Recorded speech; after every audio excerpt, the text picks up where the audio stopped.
Bible in a Year, Day 30, Genesis 16 through 19. They set out from Elim. All the congregation of the people of Israel came to the wilderness of Sin, which is between Elim and Sinai, on the 15th day of the second month after they had departed from the land of Egypt. And the whole congregation of the people of Israel grumbled against Moses and Aaron in the wilderness. And the people of Israel said to them, "Would that we had died by the hand of the Lord in the land of Egypt, when we sat by meat pots and ate bread to the full. For you have brought us into the wilderness to kill this whole assembly with hunger."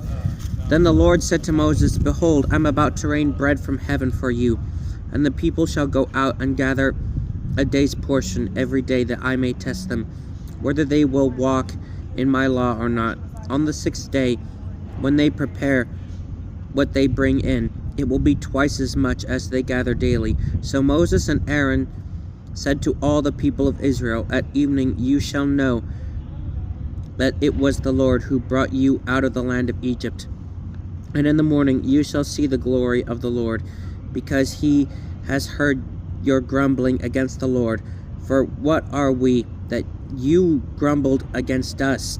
And Moses said, "When the Lord gives you in the evening meat to eat, and in the morning bread to the full, because the Lord has heard your grumbling, that you grumble against him, what are we? Your grumbling is not against us, but against the Lord." Then Moses said to Aaron, "Say to the whole congregation of the people of Israel, Come near before the Lord, for he has heard your grumbling." And as soon as Aaron spoke to the whole congregation of the people of Israel, they looked toward the wilderness, and behold, the glory of the Lord appeared in the cloud. And the Lord said to Moses, "I have heard the grumbling of the people of Israel. Say to them, At twilight you shall eat meat, and in the morning you shall be filled with bread. Then you shall know that I am the Lord your God." In the evening quail came up and covered the camp, and in the morning dew lay around the camp. And when the dew had gone up, there was on the face of the wilderness a fine flake-like thing, fine as frost on the ground. When the people of Israel saw it, they said to one another, "What is this?" For they did not know what it was. And Moses said to them, "It is the bread that the Lord has given you to eat. This is what the Lord has commanded. Gather of it, each one of you, as much as he can eat. You shall each take an omer, according to the number of the persons that each of you has in his tent." And the people of Israel did so. They gathered, some more, some less, but when they measured it with an omer, whoever gathered much had nothing left over, and whoever gathered little had no lack. Each of them gathered as much as he could eat. And as Moses said to them, "Let no one leave any of it over till the morning." But they did not listen to Moses. Some left part of it till the morning, and it bred worms and stank. And Moses was very angry with them.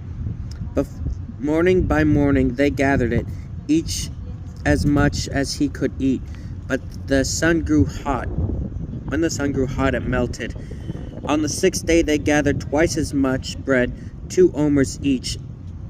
And when all the leaders of the congregation came and told Moses, he said to them, "This is what the Lord has commanded. Tomorrow is a day of solemn rest, a holy Sabbath to the Lord. Bake what you will bake, and boil what you will boil, and all that is left over lay aside to be kept till the morning." So they laid it aside till the morning, as Moses commanded them, and it did not stink, and there were no worms in it. Moses said, "Eat it today, for today is a Sabbath to the Lord. Today you will not find it in the field. 6 days you shall gather it, but on the seventh day, which is a Sabbath, there will be none." On the seventh day some of the people went out to gather, but they found none. And the Lord said to Moses, "How long will you refuse to keep my commandments and my laws? See, the Lord has given you the Sabbath. Therefore on the sixth day he gives you bread for 2 days. Remain each of you in his place. Let no one go out his place on the seventh day. So the people rested on the seventh day. Now the house of Israel called its name manna. It was like coriander seed, white, and the taste of it was like wafers made with honey. Moses said, "This is what the Lord has commanded. Let an omer of it be kept throughout your generation, so that they may see the bread with which I fed you in the wilderness, when I brought you out of the land of Egypt." And Moses said to Aaron, "Take a jar and put an omer of manna in it, and place it before the Lord to be kept throughout your generations." As the Lord commanded Moses, so Aaron placed it before the testimony to be kept. The people of Israel ate the manna 40 years, till they came to a habitable land. They ate the manna till they came to the borderland of Canaan. An omer is a 10th part of an ephah. All the congregation of the people of Israel moved on from the wilderness of Sin by stages, according to the commandment of the Lord, and camped at Rephidim. But there was no water for the people to drink. Therefore the people quarreled with Moses and said, "Give us water to drink." And Moses said to them, "Why do you quarrel with me? Why do you test the Lord?" But the people thirsted for the water, and the people grumbled against Moses and said, "Why did you bring us up out of Egypt to kill us and our children and our livestock with thirst?" So Moses cried to the Lord, "What shall I do with this people? They are almost ready to stone me." And the Lord said to Moses, "Pass on before the people, taking with you some of the elders of Israel, and take in your hand the staff with which you struck the Nile, and go. Behold, I will stand before you there on the rock at Horeb. And you shall strike the rock, and water shall come out of it, and the people will drink." And Moses did so in the sight of the elders of Israel. And he called the name of the place Massah and Meribah, because of the quarreling of the people of Israel, and because they tested the Lord, saying, "Is the Lord among us or not?"